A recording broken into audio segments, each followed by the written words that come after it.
यानी यहाँ चैलेंजेस जो हैं वो सरकार के लिए आगे बढ़ेंगे, क्योंकि एक तरफ अगर अंतरिम रोक भी लगाई गई है तो कहीं ना कहीं जो यहाँ पर फैसला लिया गया है वो तो मुस्लिम पक्ष की ओर जाता दिखा।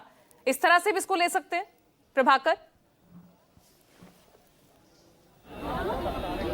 पूजा, निश्चित तौर पर अगर कोर्ट ने अंतरिम आदेश दिया है तो कोर्ट प्राइमा फेसाई कन्विंस्ड है। और ये ये जो कोर्ट कन्विंस था वो पहले वेरी फर्स्ट डे से ही, आपको पता है कि सुप्रीम कोर्ट ने जब सुनवाई के शुरू में सवाल खड़े करने, जब सुप्रीम कोर्ट ने सवाल खड़े किए थे तो खुद सरकार ने अपने तरफ से कहा था कि ये जो विवादास्पद प्रावधान है उस पर हम इंप्लीमेंट नहीं करेंगे, उस पर हम अमल नहीं करेंगे। और ये खुद सुप्रीम कोर्ट ने रोक नहीं लगाया था, सरकार खुद ही रोक लगाने को तैयार हो गई थी। तो मतलब ये कि और आज के इस अंतरिम आदेश के बाद ये दिखता है कि supreme court prima facie convinced है कि ये जो प्रावधान है उनमें दिक्कतें हैं।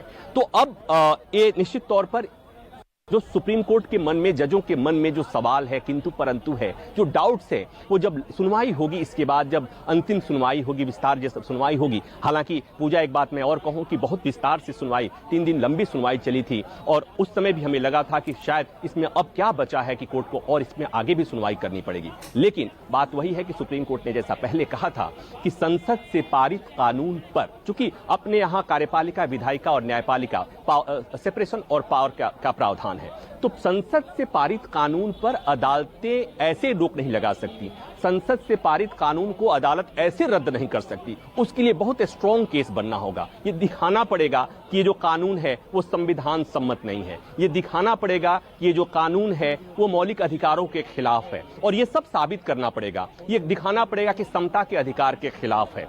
और यहीं पर एक बात मैंने जैसा पहले कहा था, ये कहा था कि इसमें फंडामेंटल राइट का एंगल भी आता है। जब ये बात हुई थी कि वक्फ का प्रावधान है वो फंडामेंटल राइट के तहत इसलिए नहीं आएगा कि सरकार की तरफ से कहा जाता है, ये तर्क दिया जाता है कि वक्फ की व्यवस्था जो है वो इस्लाम का इनहेरेंट तत्व नहीं है।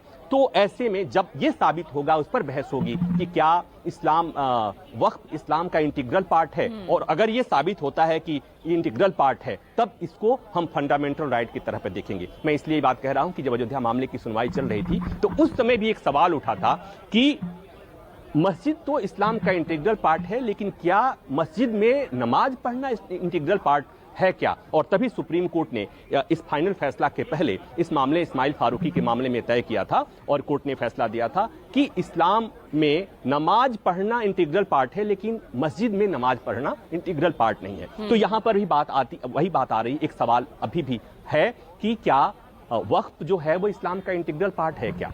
ये अगर सवाल अफर्मेटिव आता है, ये सकारात्मक सवाल का जवाब अगर आता है बाद के क्रम में, तब निश्चित तौर पर फिर ढेर सारे सवाल आएंगे कि क्या सरकार इसमें कितना दखल दे सकती है, क्या ये संसद से जो कानून बना वो कानून कहीं मुस्लिमों के फंडामेंटल राइट को कर्टेल तो नहीं करता, उनके अधिकारों में दखल तो नहीं देता। तो ये तमाम सवाल अभी भी लंबित है। जब सुप्रीम कोर्ट बाद में सुनवाई करेगा तो इन सवालों पर विचार करेगा। ठीक है, चलिए, बहुत बहुत शुक्रिया आपका प्रभाकर इस तमाम जानकारी के लिए। आज बेहद महत्वपूर्ण ये फैसले सुप्रीम कोर्ट की तरफ से वक्फ संशोधन कानून को लेकर। और देखिए, इस बीच एक बड़ी खबर, सुप्रीम कोर्ट के फैसले पर इमरान प्रतापगढ़ी, उनका बयान आया है। ये वाकई एक अच्छा फैसला है। इमरान प्रतापगढ़ी का बयान, सुप्रीम कोर्ट ने सरकार की साजिश पर लगाम लगा दिया।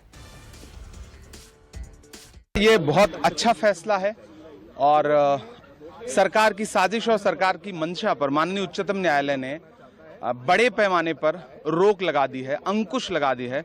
तो पूरे देश में अपनी ज़मीनें दान करने वाले लोग, धार्मिक कामों के लिए, सामाजिक कामों के लिए, जिनको ये डर था कि सरकार उनकी ज़मीनें लूटने की कोशिश करेगी, फौरी तौर पर उनको बहुत बड़ी राहत मिली। नहीं, सरकार डिसाइड कैसे करेगी? आप फ्रेम कैसे करोगे? रूल कैसे फ्रेम करोगे? आप कैसे तय करोगे कि कौन 5 साल से प्रैक्टिस कर रहा है? ये तो आस्था का विषय है, ये तो अंतर्मन की बात है। तो माननीय उच्चतम न्यायालय ने इन तमाम संवेदनात्मक पहलुओं को और छोटे छोटे पहलुओं को देखा है।